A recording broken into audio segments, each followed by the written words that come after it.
Selamat pagi anak-anak. Ibu akan berikan pembahasan tentang lembar kerja permintaan depo rawat inap atau rawat jalan. Jadi nanti ini jadi satu kesatuan setelah pelayanan resep dan OTC di apotek. Nanti kalian melanjutkan mengerjakan permintaan depo dari rawat jalan atau rawat inap sesuai dari nomor paket masing-masing yang didapatkan. Nanti para asesor atau pengawas itu di sela-sela kalian meracik puyer untuk resep di apotek, kalian akan diberikan permintaan dari depo rawat jalan atau inap. Nah, nanti pengawasnya atau asesornya akan mengatakan, selamat pagi, saya dari depo, misalkan kalian ini paket 10 ya, misalnya dari rawat inap. Saya dari depo rawat inap ingin memesan barang seperti ini ya, barang. Nanti dikasih lembaran ya. Nah, nanti kalian terima saja. Baik, ditunggu pesanannya. Cukup ngomong sekian, silakan melanjutkan pembuatan puyer kalian dan menyelesaikan pelayanan resep dan OTC di apotek.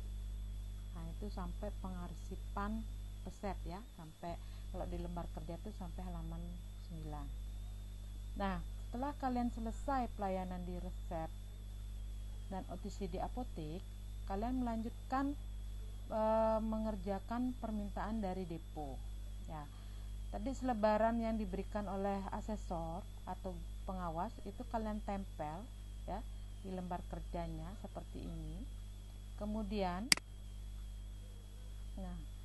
ini sudah bekerja di instalasi farmasi rumah sakit ya.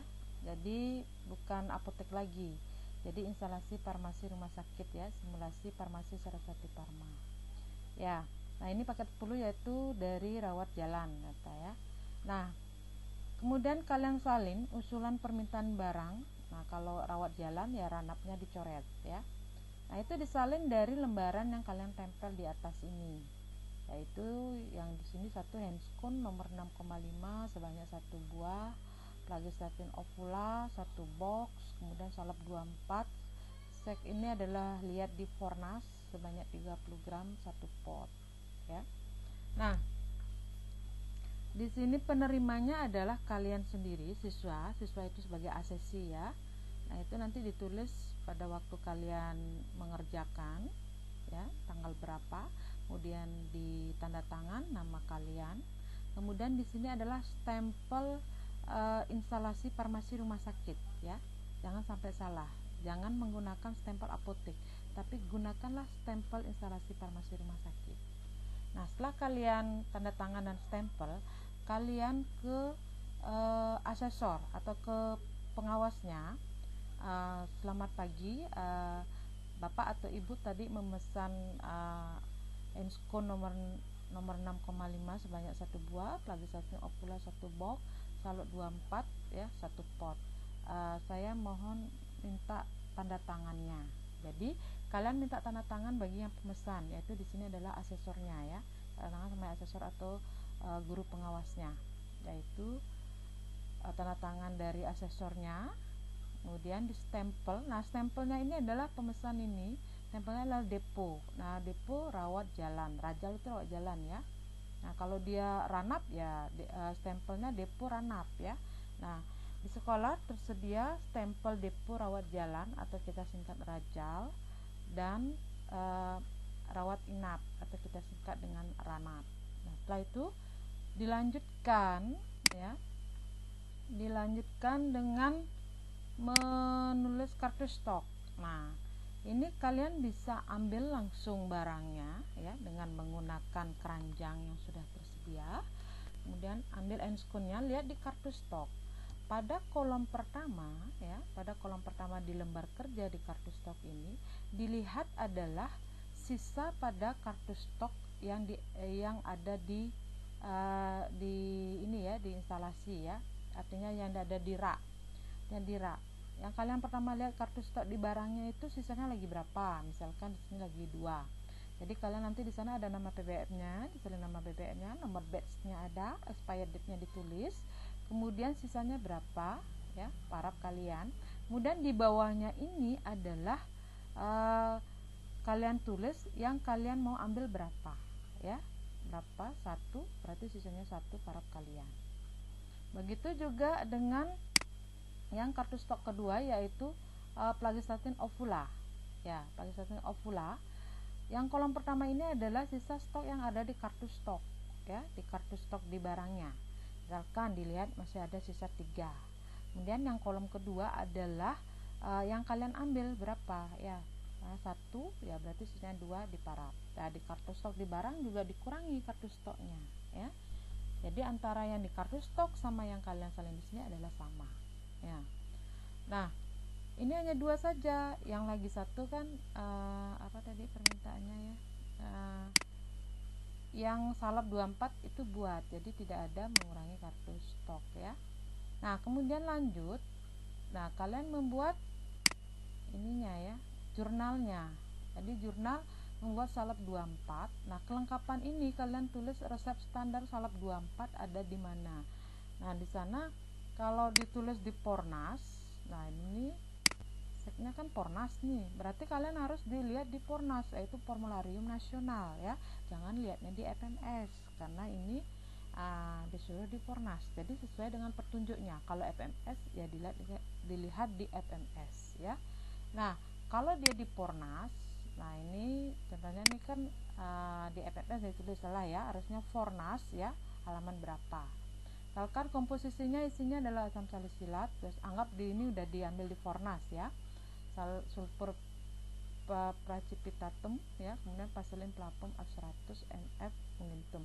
Nanti jangan anak-anak bingung, Bu, di FMS pakainya pasilin saja atau ada pakai pasilin album, kemudian di Fornas pakai pasilin plapum. Nah, itu sesuaikan dengan apa yang ada di buku standar. Kalau pasilin plapum ya digunakan pasilin plapum, kalau pasilin album ya gunakan pasilin album, semua sudah tersedia ya. Nah, kemudian buatkan monografi. Monografinya ini adalah zat aktifnya saja, yaitu kelarutannya saja ya. Kalau mau dilengkapi dengan pemberiannya boleh dengan secara singkat ya. Yang jelas harus ada kelarutannya. Kemudian perhitungannya seperti biasa ya. Kalau umpamanya resep standarnya ini berarti asam salisilat berapa ya? 2/100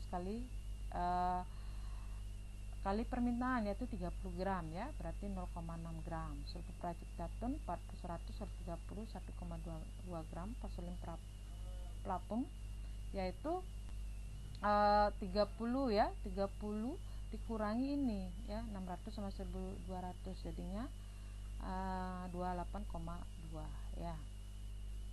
Nah, kemudian tabel penimbangan bahan. Nah, ini nama bahan obatnya apa, karena pengambilannya sama ya, asam salisilat ya asam salisilat, sulfur precipitatum ya sulfur precipitatum, pasilin plapum ya pasilin plapum. Jumlahnya berapa, expired date-nya itu dilihat dari di botolnya ya. Jadi di botolnya.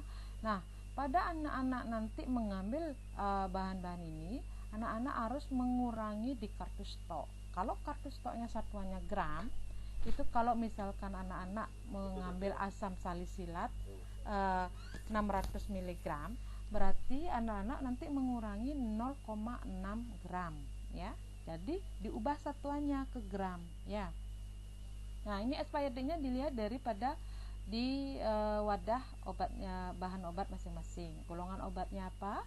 Silakan nanti kalian pelajari sendiri ya. Nah, kemudian pembuatan atau prosedur ya. Nah, prosedurnya adalah sesuai dengan prosedur yang sudah kalian dapatkan di teori ya. Nah, kalau ini tentang yang pertama pasti timbang semua bahan ya yang diperlukan. Nah, kalau di sini asam salisilat di sini, nah kalian ini pembuatannya belum ini ya, belum benar ya. Jadi asam salisilat itu ada bisa pakai 2 metode, bisa menggunakan etanol 95% atau menggunakan dengan pasilin sedikit namanya levigasi. Nah, kalau menggunakan etanol ya, berarti ini masukkan asam salisilat dalam morfin mortir, tambahkan etanol 95% secukupnya.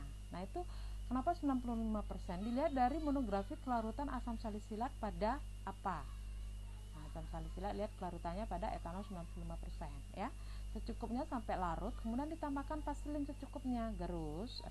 Kemudian tambahkan sulfur precipitatum, gerus, tambah vaselin sedikit demi sedikit secara geometris, gerus atau homogen. Masukkan ke pot salep, lalu beri etiket biru. Ya, ini penyerahan etiket dan label wadah karena pakai pot, terus bedaknya dicoret. Nah, kalau anak-anak ada yang mendapatkan bedak salisil talc atau talkum bedak tabur, ya potnya dicoret ya pakai dus bedak. Jadi anak-anak harus menyediakan bedak tabur ya, boleh pakai bedak tabur mamahnya yang sudah tidak dipakai lagi ya, wadahnya kan banyak itu ya. Tidak boleh menggunakan pot kalau dia menggunakan bedak tabur ya. Nah, etiket ya biru ya, putihnya dicoret. Nah, penandaan di sini adalah sediaan dan kekuatannya. Jadi kalian membuat apa? Nah, di sini membuat salep 24 sebanyak 30 gram. Itu penandaan untuk depo ya. Nah, di sini jurnal ini adalah diparaf oleh asesor atau guru pengawasnya. Hitung timbang, racik, kemas dan penandaan siswa yang memparaf atau asesi. Penyerahan, nah ini akan diparaf oleh asesor setelah kalian menyerahkan ya. Nah, kemudian mutasi barang. Nah, mutasi barang kalian catat ya. Nah, enskun kekuatannya kalau tidak ada ya di strip, nomor batchnya dilihat, jumlahnya 1 buah. Nah, keluar ini jangan dicentang tapi ditulis 1 buah ya. Plagistatin ovula berapa kekuatannya, nomor batchnya berapa, jumlahnya berapa, keluarnya berapa. Salep 24 30 gram, kekuatannya 30 gram ya. Jumlah obatnya berapa 1 pot ya. Nah, ini nomor batchnya pasti tidak ada. Kemudian ini keluarnya juga 1 pot. Nah, ini tanggal berapa kalian membuatnya. Nah, yang menyerahkan itu adalah kalian, yaitu siswa ya, asesi. Kalian tanda tangan nama kalian, ini dicap instalasi farmasi rumah sakit ya. Nah, nanti ini setelah nanti kalian minta. Nah, setelah selesai buat sampai di sini ya, Nana. Kalian dulu salin sampai di sini ya. Kalian mau monitoring, nah kalian tulis di sini enskun berapa jumlahnya, plagistatin ovula berapa jumlahnya, salep 24 berapa jumlahnya. Waktu distribusi nanti ditulis ya, unitnya rawat jalan ya. Paraf di sini adalah paraf kalian, asesi ya. Nah, nanti di sini nanti minta sebagai kepala instalasi. Nah, kalian cukup tulis sampai di sini. Setelah selesai, nah salep kalian sudah jadi, semua barangnya sudah siap. Nah, kalian temui asesornya ya, atau sebagai pemesan dari depo rawat jalan ya. Nah, ini datangin, nanti akan kalian harus ngomong begini. Selamat pagi, apakah ini depo rawat jalan ya? Oh ya benar, kan gitu nanti gurunya ngomong. Ini saya mengirimkan pesanannya, yaitu ada enskon nomor 6,5 1 buah, plagistatin ovula 1 box, salep 24 30 gram selamanya 1 pot ya. Nah, anak-anak, untuk plagistatin ovula itu nanti anak-anak harus dimasukkan ke dalam tas ini ya, ice bag ya. Jadi ada nanti tas ice bag ya, nanti untuk pendingin ya. Jadi untuk pendingin, nah itu nanti dibawa. Nah, itu nanti tapi nanti diserahkan obatnya saja, jangan sampai tasnya diserahkan, tasnya jangan diserahkan ya. Nah, setelah diterima sama depo rawat jalannya, nah kalian baru karena sudah diterima dengan baik, saya minta tanda tangannya Pak atau Ibu ya. Nah, nanti di tanda tangan di sini. Nah, nanti kalian cap depo rawat jalan. Nah, ini udah selesai. Sekarang guru atau asesor itu berperan sebagai kepala instalasi ya. Bapak atau Ibu, saya tadi sudah menyerahkan pemesanan dari depo rawat jalan dan sudah monitoring dan evaluasi distribusinya. Nah, ini waktunya dilihat waktu kalian menyerahkan pada asesor atau pada depo rawat jalan jam berapa, misalkan jam 10 ya. Ya ditulis jam 10. Kalau jam 11 ya jam 11 sesuai dengan jam di lab aja ya. Nah, ini ditulis dulu lengkap, kemudian kembali ngomong ke asesornya atau ke guru pengawasnya. Nah, sebagai kepala instalasi farmasi, Bapak ya, Ibu kepala instalasi farmasi, saya sudah menyerahkan pemesanan di perawat jalan dan ini monitoring dan evaluasi distribusinya mohon untuk ditandatangani. Nah, nanti akan ditandatangani oleh asesor atau guru pengawasnya ya, dan tangan sebagai kepala instalasi farmasi. Terima kasih. Sudah? Nah, selesai sampai di sana untuk permintaan depo rawat jalan atau rawat inap ya. Semoga anak-anak bisa memahaminya. Terima kasih. Selamat pagi.